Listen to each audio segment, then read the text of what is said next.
Updating your legal business name on Formstack Sign is a straightforward process. Follow these steps to ensure your information is current and accurate. Step 1. Log into your account. Access your Formstack Sign account by entering your login credentials. Make sure you have administrative privileges to make changes to your business name. Step 2. Navigate to Account Settings. Once logged in, locate the Account Settings option. This is usually found in the upper right corner of the dashboard, often represented by your profile picture or an icon. Step 3. Select Business Information.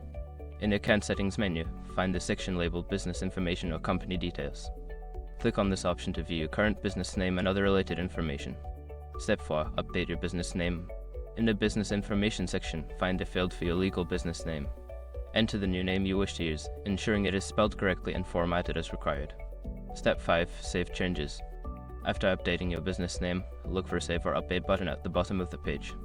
Click this button to confirm your changes and ensure they are applied to your account. After completing these steps, your legal business name will be updated on Formstack Sign. Regularly check your account to ensure all information remains accurate.